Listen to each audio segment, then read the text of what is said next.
Kisahkan ada seorang lelaki berangkat ke medan perang untuk berjihad fi sabilillah. Hadisnya sahih. Ketika sudah di peperangan di medan, maksudnya dia bergabung ke situ, temannya tiba-tiba tahu kisahnya, datang kepada Nabi diadukan, "Ya Rasulullah, wahai Rasulullah, si fulan berangkat ke medan perang, ibunya menangis. Rupanya ibunya belum ridha dia berangkat, ada yang belum tuntas." Apa yang terjadi? Jihad fisabilillah ke medan perang itu tinggi nilainya surga kalau benar niatnya lurus. Tapi ternyata ditarik oleh Nabi, dipanggil. Fulan, ada kisah begini, benar ya Rasulullah. Kamu ini, kata Nabi, pulang ke rumah, bikin ibumu tertawa seperti engkau membuatnya menangis. Anda bayangkan, selevel jihad fisabilillah itu dikalahkan. Ya, dikalahkan oleh jihad untuk berbakti kepada seorang ibu. Kenapa? Dijawab oleh sahabat yang termasuk paling jenius di antara sahabat-sahabat yang masih muda, yaitu Ali bin Abi Thalib karamahullahu wajah. Ya, Ali bin Abi Thalib menafsirkan kalimat Nabi ketika memuji seorang ibu dengan 3 kalimat. Datang seorang sahabat, ja'a sahabin Nabi sallallahu alaihi wasallam faqala ya Rasulullah man abar. Datang seorang sahabat pada Nabi sallallahu alaihi wasallam berkata, "Ya Rasulullah, kepada siapa kalau saya mesti berbuat baik?" Faqala, kata Nabi, dia berkata, "Ummak," ibumu. Ya, thumma man, lalu siapa lagi? Qala ummak, ibumu. Thumma man, pada siapa lagi? Ummak, ibumu, sampai 3 kali. Thumma man, siapa lagi? Thumma abak. Ya, keempat, bapakmu. Disebutkan berapa di situ? Ibu 3 kali. Bapak sekali. Ya, berapa bu? Ibu berapa kali? 3 kali. Bapak berapa? Sekali. Nah, cuma bagaimana memahami hadis ini? Jangan salah paham. Tidak bisa dengan terjemah aja langsung disimpulkan. Seorang anak di sekolah madrasah belajar hadis ini. Pulang ke rumah bapaknya tahu, ditanya, "Apa yang kamu pelajari?" "Hadis berbuat baik, Pak." "Sebutkan hadisnya." "Qala ummuk," ibumu.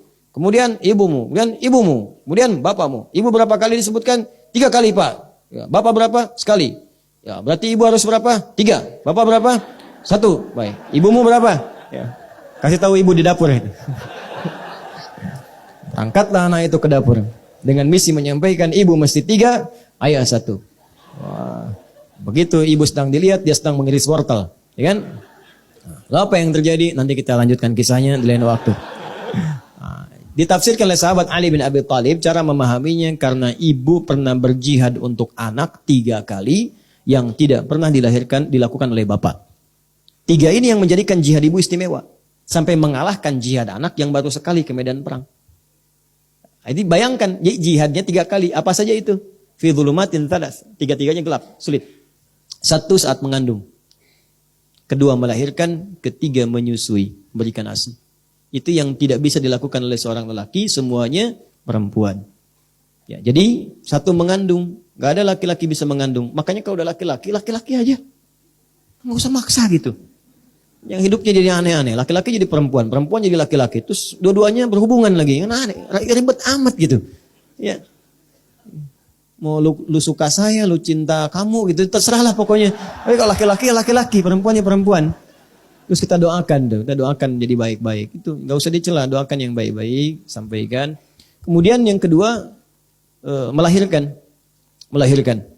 Yang ketiga menyusui, memberikan ASI. Karena 3 ini istimewa, maka ibu berjihad. Makanya bu, kalau ada 3 ini dilalui, itu jihad tinggi bu. Kalau wafat syahid. Perempuan yang sedang mengandung kemudian meninggal syahid. Kalau mengandungnya diniatkan karena Allah. Makanya kalau seorang ibu mengandung karena Allah, mohon izin saya buka, kalau ibu mengandung karena Allah, diniatkan ibadah maksudnya, maka ibu akan menjaga kandungan dengan baik. Makanya dalam Al-Quran ada ayat-ayat bimbingan bagi perempuan yang tengah mengandung. Ada doa, Quran surah ke-7 ayat 189. Ada nazar kebaikan, Quran surah ke-3 ayat 35. Itu yang dilakukan Hannah ketika mengandung Maryam. Ya, cek kandungan untuk mencari makanan sehat. Ada isyaratnya di Quran. Lihat pergerakan janinnya, ini akan begini. Buktikan, silakan kalau ingin tahu kekuasaan Allah. Cek USG.